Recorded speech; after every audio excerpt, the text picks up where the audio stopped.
So I'm super excited to have Vanessa Riley joining me today from Domo Realty in Atlanta. I have been a huge fan of Vanessa for a while and started I just somehow like discovered your account and just started following it. And if you are not following Vanessa, you're big time missing out. Like you have literally one of the most hilarious, like hysterical accounts that I've ever watched. And it's just awesome. So I'm going to show, first of all, one of her videos here just to give you guys a taste of what you're missing in case you're not following her. Can y'all see my screen okay? Yeah. And so this is Vanessa's account. If you're not already following Vanessa, follow her here at Domo Realty. That is her Instagram handle. And her bio, I think, sums up her. It is just cool homes for cool people. And I would say you're a super cool person yourself, but she just has like this vibe going on her page that's like not too serious, but makes fun of things. But also, she just does like a completely amazing job of marketing. So I'm going to play one of my favorite videos so far. This one, Blood, Sweat, and Tears. Oh, We understand your house is more than a house. It's a home. It's a place where you gather to create memories, to laugh with family, and to spend time with those you love. When you hire us to help you sell your beloved home, we're going to go the extra mile to ensure everything is seamless and your home is showcased in the best possible light. We pride ourselves on taking into consideration the smallest detail when it comes to marketing your home. That's a real fire, by the way. That was not planned. To the home say you went over the top at the open house. No detail is overlooked. That's because we go above and beyond when it comes to the little things. We aren't your average real estate agents, and we'll shed blood, sweat, and tears to make sure your house gets sold. Our list to sales price ratio is significantly higher than the average Atlanta agents because of the tender love and care we put into marketing our listings. We know there are many choices when it comes to hiring a real estate agent, and at Domo Realty, we will fight to make sure you get the highest price for your home. Hey, I'm here for the open house. At Domo Realty, we there. Okay, so how many of y'all have seen this video before? I'm just curious, like who's already following Vanessa? Good crew in here. So I'm going to just turn it over to Vanessa for a little bit. So, tell us a little bit just about your business. I already said you're in Atlanta, but just tell me a little bit about like, are you solo agent team? You know, kind of what you've been doing so far in your business. Yeah. So I'm in Atlanta, Georgia. I have a small ninja team. It's me and two rockstar agents. I have a full-time assistant and a transaction coordinator. And last year we closed like 55 deals. This year we're probably going to do about the same, maybe a little bit more. GCI of over $1 million. And that's awesome. But I think the biggest thing I'm proud of is that I'm able to pick up my daughter every day at 3 o'clock. So my work day is from like 8 a.m. to 3 o'clock. So that's amazing. That's like goals right there. That's kind of my husband and I too. I'm like, if we can be done and have our evenings free, like that's perfect.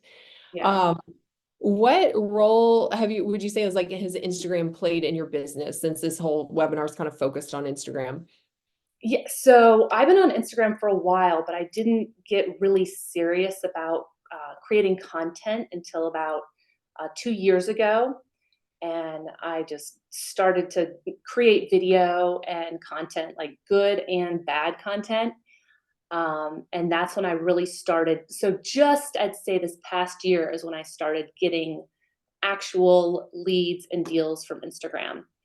And so it took a while, it wasn't an overnight thing. And last year, sales in my farm were down about 50%.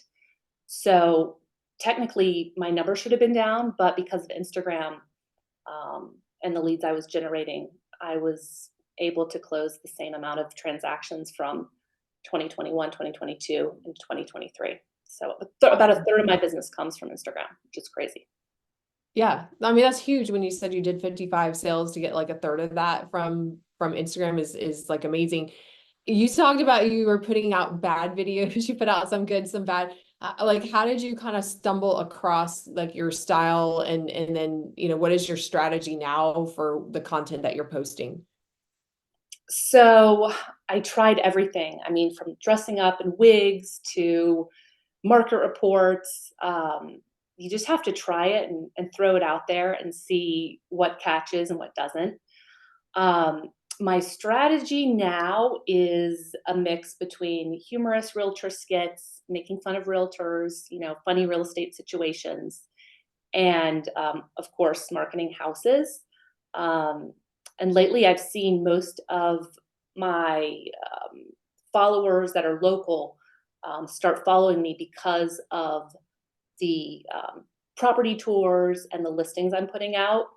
And then they kind of stick around for the funny videos and the talking head videos, and that's how they get to know me. But yeah, it's mostly the property tours and the property carousels that are getting the new buyers in the door. Yeah. And so I'm gonna share your screen just one more time, because this is what, like, I'm just like, I need to figure out how you're doing this, Okay. and what you're doing here. But like, I'm just trying to find a picture of just like a house. So here's literally just like pictures of your homes, but you've got over like 217 different likes. You'll get comments, just tons of engagement, just literally from your photos. There's another one, like I mean, good grief, 188 comments, 363. Mhm. Tom Berry liked it. So this one, it looks like you were average. This is like comment VIP to get on our list and stuff. But I have never seen that much engagement just off photos. And I know Yeah. you built a really cool home. So like, what else are you doing to kind of get that much engagement? So I just started using ManyChat, which I don't know if anybody is using that. Yeah, so I guess it's a process, right? My captions, I've trained my audience to stick around and read the captions.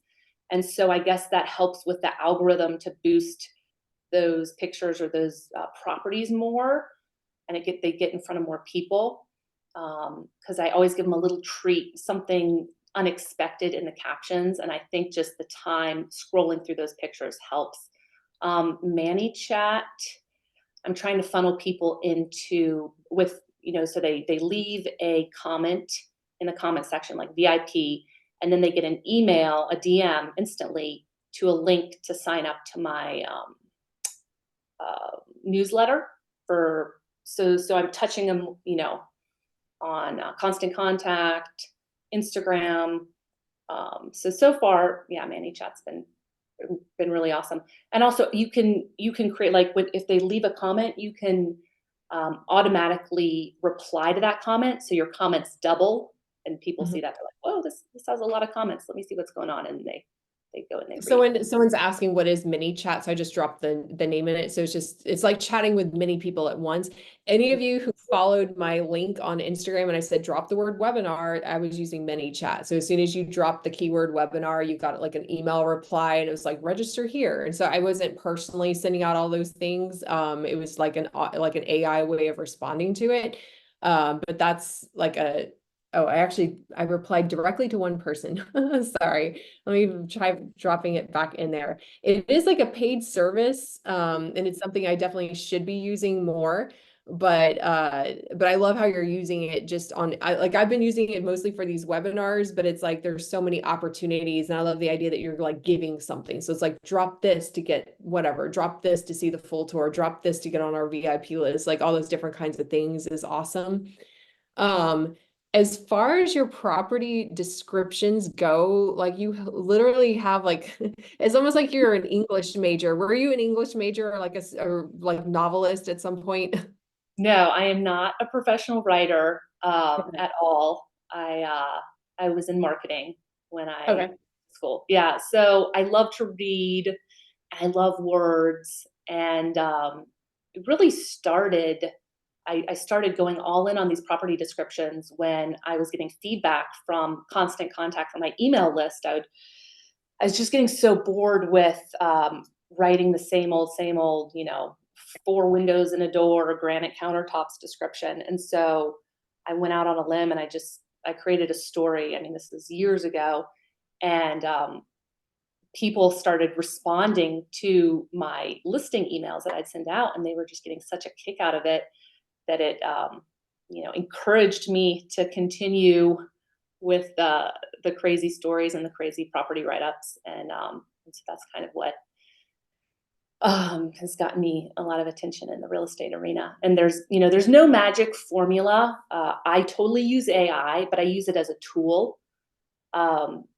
People, I don't know if you guys use AI, but once you start using it, you'll notice words and similarities with the write-ups. So you have to be very careful because everything starts sounding the same. So use it as a tool, bounce ideas back and forth, ask it to rewrite a paragraph, pull what you like, and then make it sound more like you. Drop one if anyone is like hates writing property descriptions. If you're just like beautiful floors and beautiful counters, I will like write it out, and then I realize that I just use the word beautiful like 10 times in the description. So then I'm like, charming, Amazing, fabulous, amazing. So Yeah. I have like 5 adjectives that I constantly reuse. It just Right. drives me crazy. All right, so I just pulled up, like this is one of your on Instagram. I know this one got like tons of views. I mean, first of all, like this is a super cool house, but do you mind like just reading just so people get an idea of your captions? Like how did you end up describing the home? Yeah, no, this is an awesome house, but it was not perfect. The pictures make it look amazing. Let me tell you a little bit about this house. This house was actually, it sat below street level, so you would drive past it and you would look down on the roof. So it literally sat below grade level. It backed up to, I don't know how many of you are in Atlanta. I see Jennifer's here. But anyway, it backed up to a little freeway called 400, which is like a 10-lane freeway that's always busy. Tons of traffic. You could literally hear 400 inside the house. So it was not an easy sale, but it was cool. They had great furniture. I didn't have to stage it. And of course, there was a big ass pool. So I'll read you this property description so you can kind of get a feel of one of my favorites and see how I write things a little bit differently. So this is the property description. Tucked behind a berm on an exclusive North Buckhead street, there sits a dark and mysterious mid-century ranch. Her low-pitched roofline entices you to throw your car in reverse and roll down your window.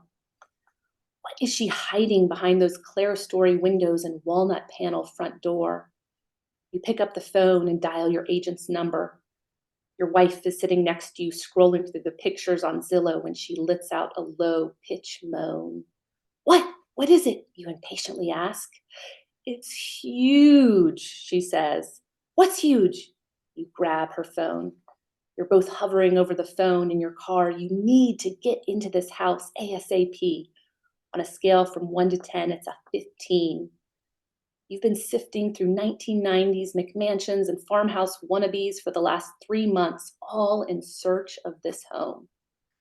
Your agent arrives 2 minutes too late.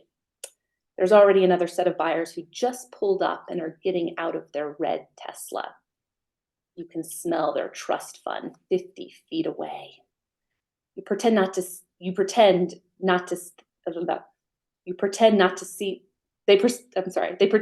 you as you walk by, but you can tell from their smirk that they're prepared to pay over $250,000 over list price.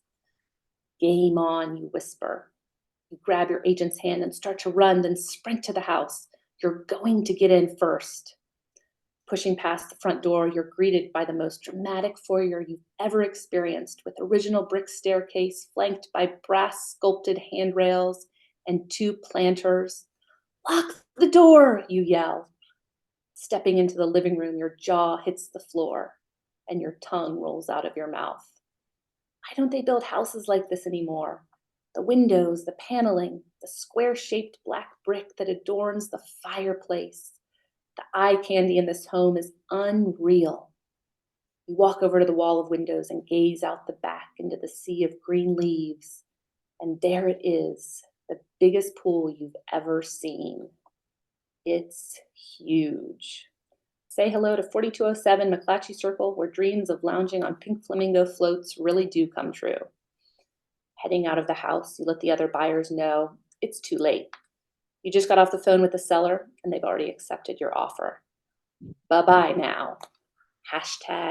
#winning. That's awesome. I'm sorry, my video just kind of got off on me, but we were seeing all the cool pictures right before that. So, okay, so to clarify, you're putting this on social media. This is not your MLS description. No, this is my MLS description. Okay.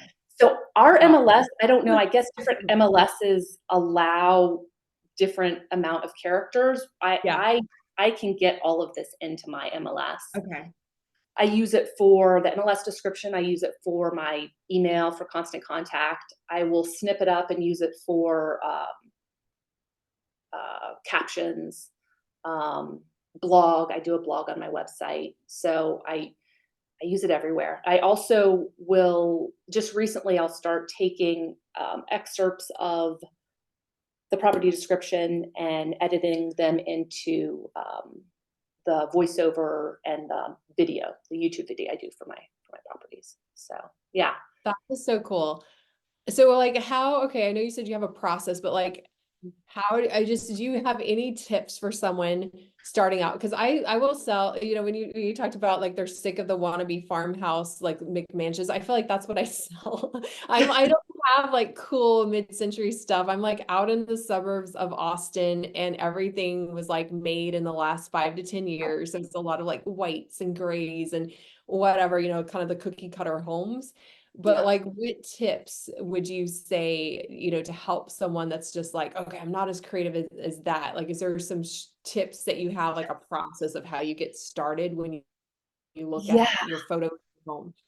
absolutely. So first of all, there's like no, easy button. There's no step-by-step process. I would say, first off, I go to the property, obviously. I immerse myself in it. I look at the details. I talk to the sellers, like, what are the special hot buttons that you wouldn't know about unless you actually lived in the home? Like, what do they really love about living in the home? So I get to know them and the house during our listing appointment. And then, obviously location. I always try and find a theme that I will just run with it. Like this last house I'm about to launch, it's close to the Falcons training center. So this house has a theme of like football games, the Atlanta Falcons team. So I try and find a theme. And then it takes me twice as long probably as most agents to write these property descriptions. It's not, you're not going to do it in 1 hour. I usually do it in 2 days. So it's a commitment, but I look at it as an opportunity to, not just market the listing, but I'm marketing myself like all over Zillow, all over the internet. So pro tip number 1, start with the hook, set the scene, begin by the first 2 sentences are really important because that's going to determine whether they read the rest of the description. So just craft those and figure out create something that piques their interest in, especially in those first 2 sentences. Another pro tip, use language, use adjectives that you normally wouldn't use when describing a house. Like in this McClatchy ranch, I called it mysterious, dark and mysterious, so instead of saying beautiful or gorgeous, I'm totally guilty of saying those words too, but, try and use adjectives that are a little bit out of the ordinary, paint a picture with your words. A lot of times, another pro tip, I write in the second person. So when they're reading it, they can feel like they're a part of the narrative. Also, another thing to keep in mind is figure out who your client avatar is for this particular property. Like, is it a millennial with money? Like that is my particular client avatar. I'm marketing to millennials with money all over social media. And that's who I'm attracting. So, figure out, is it the baby boomers? And you don't always have to be funny. I mean, I've written some really fun property descriptions that are more serious and put off a more romantic vibe, if you will. So it doesn't always have to be funny. What else? Let's see. And you can still describe features of the home. I just think so many agents get caught up in like, oh, I have to make sure that I mention, the Granite. granite countertops or the stainless steel. People can see that stuff in the picture. So why don't you point out some other things that that they wouldn't notice unless they were actually in the house? And then you could even turn, like with this particular description, I turned the big ass pool into a character, and it was a theme throughout the write-up, if that makes sense.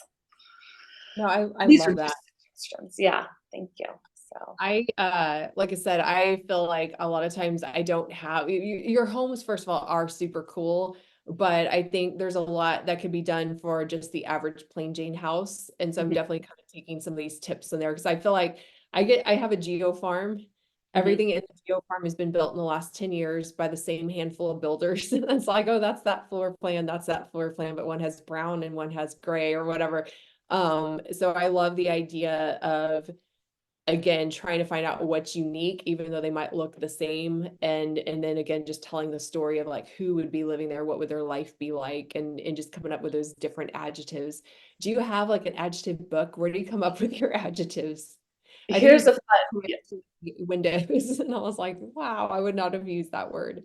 yeah, when I'm reading and like a description catches my eye, or I'll jot down some notes in a journal or on my phone. I'll email myself all the time if something pops up and I'm like, oh, that's a really cool word. I wonder if I could use that in a description.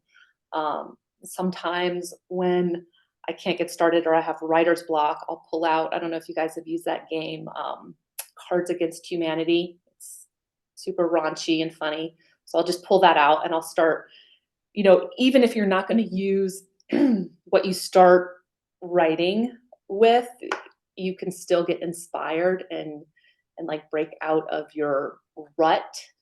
I don't know. There's different things can spark your imagination and creativity. I think the biggest thing for me is I do a lot of reading. Like the more you read, the more inspiration comes to you. So yeah. Absolutely. It's the same with creating content. You have to like watch content to come up with some fresh ideas and stuff out of the box. Are there any questions so far for Vanessa? We're going to dive a little bit more into how she's getting like leads and turning into actual sales, but do y'all have any questions so far for her regarding like property tours? Any other questions you're wondering about for your own listings? So I have a question. First of all, I just want to say thank you for joining us today and being on here. I love Shannon when Shannon does this, and I'm so glad you're here. Your stories literally sound like they came out of like a chapter of a book, and that's so unique. I love it. But I have a question. Do you ever get worried about so I'm sitting here thinking about different houses that I have coming up that are listings and trying to figure out, I know who the avatars are for them, but I guess I'm a little concerned about potentially saying things in there that I shouldn't, like specifying a certain group or something like that. Do you have anybody proof your stuff to make sure you're not, have you ever had any worries about that? Yeah, I absolutely have ticked off quite a few people, and I mean, it's part like if you're not gonna please everybody, you're not gonna appeal to everybody. I mean, obviously, you don't want to talk about politics or religion, and you want to keep it clean. But yeah, it's the risk that you have to take. And whenever I get an email, I get more positive feedback than negative feedback. But when I do get an email or Usually it's emails from somebody who just is completely offended that I said something that wasn't even that bad, but I always thank them for, reading the property description and then ask if they want to see the property. Uh, but yeah, you're not going to appeal to everybody for sure. As far as like fair housing goes, yeah, Yeah. I do my best with, making sure everything's above board, and I'm very, very cognizant of that for sure. Yeah. And are your sellers on board with it also? I mean, I'm assuming that now that you've done it enough, that's probably one of the reasons they're hiring you. Yeah. But have you ever 100%. clients that Yeah. The lady the wife of this ranch on McClatchy, before we even went under contract, we had like multiple offers and it was a crazy bidding war. And it was right when rates started ticking up. So the market wasn't great. Everybody was scared with rates, but she called me right before we went under contract and she was like, "Oh my God, I just got off the phone with my cousin and she was telling me about this house she saw in Atlanta, and she was going on and on about the property description. And then we both realized she was talking about my house. And like in that moment, I was like, this is why I do what I do. I'm making my clients feel so proud about their properties, and their properties are getting so much attention. And this is exactly why I'm taking twice as long to write these descriptions, because I'm making, it's like a gift for my clients, if that makes sense. Very cool. Do you So- ever do anything? Oh, I'm sorry, Shannon. No, go ahead. Oh, I was just going to ask, do you ever do anything with properties that need a little love? Do you talk about the things that are obvious? I'm just curious how you address that, because I have a listing coming up where it hasn't been touched since 1984, but it's in an amazing neighborhood and everything is super clean and really nice. It just needs some cosmetic updates. 100%. Those are the most fun to write, because it's a time capsule and you can take them on a journey back to like 1960, whatever. If you go to my website and most of the write-ups are on my blog, so you can go through those. And that's really, really fun. Tell the picture, create the magic, create the story of what it was like when the original owners lived there. And those are the best for sure. Play up the green shag carpet, Yeah. Yeah, Like, do a video on it. Why try and hide the obvious? Just address it, right? And Exactly. Like don't call it a fixer upper, call it a time capsule, call it a pristine, diamond from 19 whenever 65 or whatever. Yeah. Run Right. with it. Yeah, totally. yeah. Awesome. So going back on, you've got these beautiful descriptions, which are obviously like getting attention. And it's taken a while, like you said, to kind of get where people are like looking forward to it and stuff. What other tips are you doing on Instagram to not just get the likes, but to get like, because that's a hard thing. It's like you can post the home, get all the beautiful, like all the likes, but it's like it doesn't lead to business unless you actually start conversations. So what are some tips that you're doing to just go from, okay, I got this amazing description in the house, to actually like now I'm talking to potential clients? Yeah. So the money is in the DMs for me. I mean, it's all about creating those relationships. You're putting out reels, you're putting out content to attract the buyers and sellers, but then they raise their hand to the DMs. So one strategy I've been using a lot is in the stories, I will post like a quick little pretty walkthrough of a property or a pretty picture of something, and then I'll ask a question, and then I'll start a conversation. And it doesn't always have to be a question like, "Hey, do you want to buy a house?" It's more like, "Do you like what do you think of this black toilet? Do you think black toilets are coming back in style?" And everybody has an opinion, and so that's where I get most of the leads. It all starts with a conversation, and the easiest place to start conversations for me is usually in the stories. And then from there, you'll see people popping up in your DMs and you'll start recognizing them. Then they're like, "Oh, if I'm ever gonna, sell my house, I'm definitely gonna use you." And And then you just stay in touch with them. Ideally, if you get them off the platform, get their email address, put them in your constant contact or your email list. That is, that's my ultimate goal, is to get them off the platform too. So.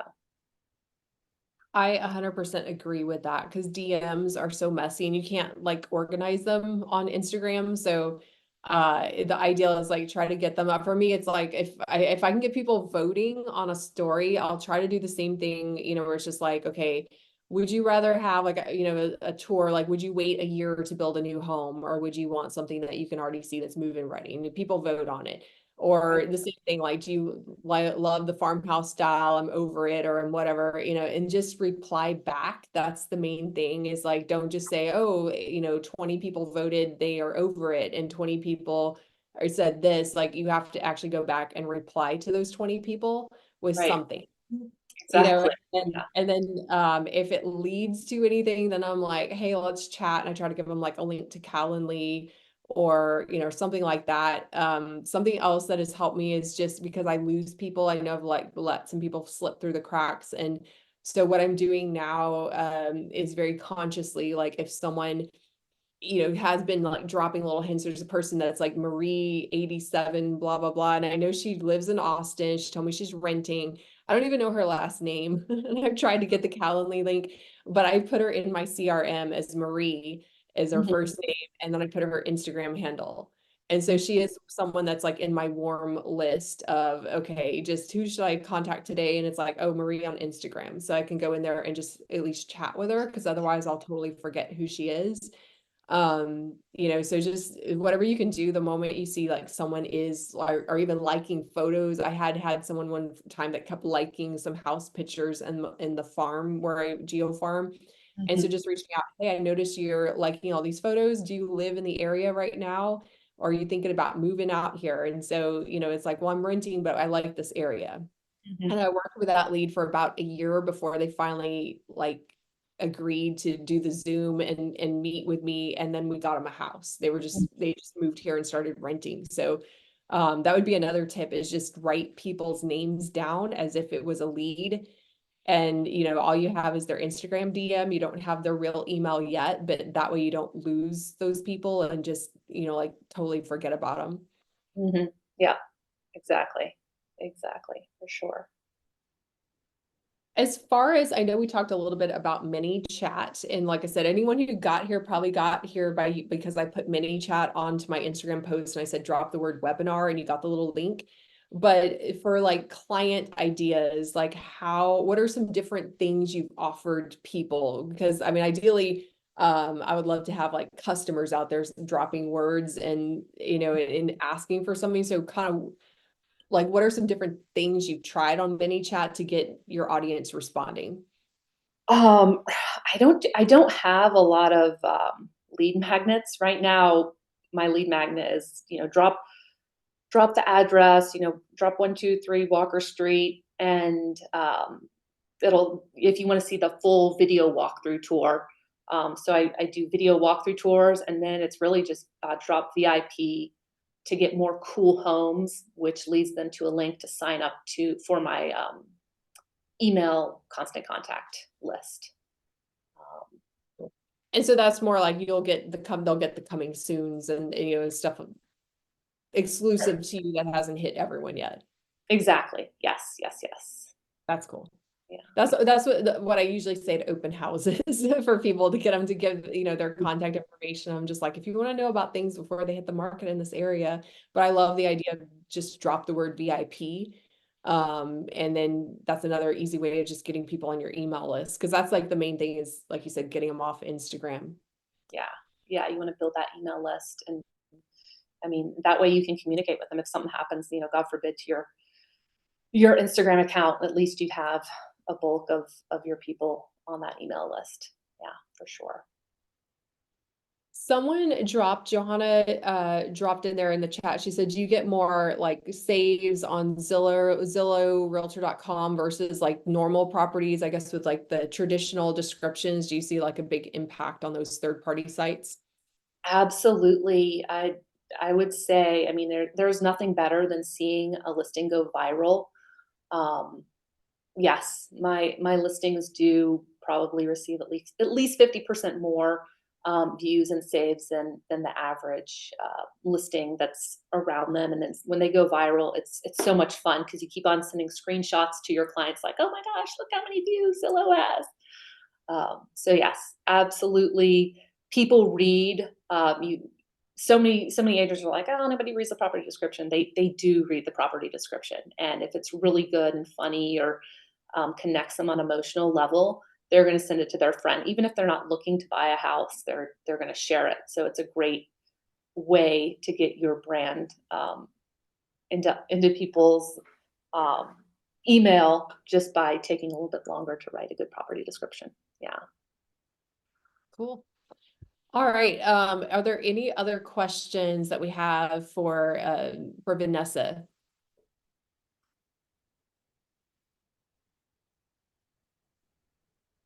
We have a quiet group today. Actually, Okay. I'm not quiet. You know All me. right, Marcy. I do have another question actually for both of you.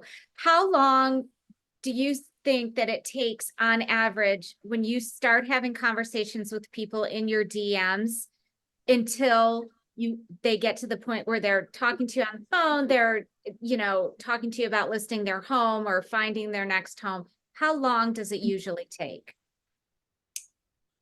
I think it totally varies. I think people will start, they'll be curious. You have a lot of people who will be watching you without actually engaging with you. I'd say most of the people who reach out are usually ready to make a move within like 3 to 6 months. But then there are super fans out there who will just want to engage with you and have conversations, and they might have a sister who's looking to move to Atlanta. So everything's different. But I have even if people are like, well, I have an agent, and I'm buying this house, I'm still going to engage with them and have a conversation. I'm not going to give them any advice, but it's crazy how many people are like, well, I bought my house, a year ago during COVID, but I was following your account and you have the coolest houses. And so now I want you to sell my house. So it's like, you never know. Everybody is eventually going to buy or sell a house, or they have somebody who will. So I don't know if that answers your question, but it varies. How about you, Shannon? I would say probably the same thing. I've had some people where it literally took like a year, and I even did maybe an initial phone call with them, but they're like, we just moved here, we're not ready yet, or whatever. But they found me by searching for Austin Realtor and like searching Austin real estate. And so just by, like I said, I put them in my CRM and even like sometimes it's just going in there and liking some stuff that they're doing. I will try to follow people back especially if they have an open account. If it's like private and blocked, I don't always do that. But as long as they're like in DMing me or you can still message them back. And so I just put a note in there. It's like I said, like I have a Marie 87, blah, blah, blah. And I'm just like, okay, let me just see if she's still renting, how's the home search going? But I've had some where I got them under contract within like a month, and then some where, like I said, I'm still nurturing them after a while. And then I get a ton of business, mostly from agent referrals. And so that's just another lead source as well. So like, even when I say like to message people in those stories, sometimes I'll do stuff about our market or whatever. And, it's like people will vote on things. And I will message back, even if it's an agent. I'm not just like, oh, let me only look for clients. It's like other agents are following me from all over the country. So sometimes it's like, I'll just reply back, yep, that's what happened here. What's your market like? Because Austin is very different. Like we're in a very down market for the last couple of years, where I know like Northeast and different places are very hot right now. And it's like, we have not been hot for a while. So just, I look at like anyone that is watching could potentially turn into business. And so it's just a matter of, like I said, responding to DMs and voting on stickers is like the biggest thing. Agreed. So I have a question. Hi, I'm Joanna, and thank you for this. You've inspired me on marketing descriptions. I'm actually working on one now. So my challenge is our MLS, the limit is 750 characters, which is tiny and a lot less than your big story. Yeah. Do you have any, like what's going through my mind is maybe I start the story and end it with see for yourself if where you fit in on this. Or I mean, I'd love to drive them to a blog or the property website that I could put more information on. But like, what do you suggest on that? Because we can't go to, well, 750 characters is not very much. Yeah, no, that's a great idea. I mean, my goal too lately at the end of my property descriptions, I always give them a call to action, which is, to see the full property tour, go to YouTube and enter 123 Banana Street. So you could do the same thing, to see how this story ends. Do you have a blog or a website? Yeah. To see how the story ends, go to www. Whatever your website is, and maybe tag that particular blog with the property address. Mhm. Yeah, but it's tough. 750 characters. Is a Yeah, lot. well, and our MLS doesn't allow calls to action, Oh wow. which is Okay. they're pretty strict. I was just trying to like figure out, okay, how do I drive them somewhere without saying, oh, and go here. Mhm. I don't know. You can't create like a website for the property or anything. You absolutely can. And could you put a longer description on that website? Oh, absolutely. No, I definitely would be doing that. It's Mhm. just how do I get them there from the MLS, which feeds into the Zillow and Realtor.coms. Mm. I think I what don't you're know saying is like go here. Our rule is it cannot be branded on like I can't like I have to put a generic property tour. I can't have my face or anything in it on Mhm. the MLS. It has to be like for all agents to see it. So you could link or we're allowed to link to like a non-branded site, and then we can put a branded one that will go to third-party sites, but just on our MLS, it has to be a little more restrictive. So I think as long as you had one that didn't have like your face and number, or whatever, like as long as it was abiding by those rules, you could probably say, to see how, like you said, to see, the full story or see how the story ends, whatever you want to say, or you think this might be your home, visit here, and then it could link them to something else. I will research the rules. Yeah, that's my big thing on any of it. Research your MLS rules because I think we have a limit too, but I still feel like I could do so much better than just, the granite counters and the stainless steel appliances. And I need a lot more words than beautiful. That's the one I go to. And then it's like amazing. So I love just the inspiration on this because I feel like even if I just did my first two sentences a lot better, it would, I mean, even that, just like, I don't know, we'll get to the full blown story, but it's like, I feel like I still can take away and try a little bit harder on the ones I have coming up. So I'm definitely going to put a lot of this into practice. Awesome. All right. Any other last questions for Vanessa? All right. I'm going to share what, did someone say? I'm going to share one more time. Just her Instagram handle, if you're not following her, is again at Domo Realty. And then if you guys are not following me, let me go back to my profile as well. I'm at the Mansion Team in Austin, Texas. And this webinar that we do, it's once a month. So it's the second Tuesday of every month at 11 a.m. Central Time. So you guys are definitely welcome to come back. And each month, like our goal is to focus on like one specific either skill or strategy or tip that can make a difference in your business, and especially on social media, just helping you build confidence and keep growing. So thank you, Vanessa, for coming, and it was just like amazing for all the ideas that you shared. So thank you guys so much. I will also send out a little replay of this in our newsletter, so all of you will get a newsletter within a couple of days from me. So, Awesome. all right. Well, thank you guys for joining, and it was always fun. And then we'll see you next Tuesday in March. Awesome. Thanks, Shannon. Bye, guys. Thank you. Bye. Thank you.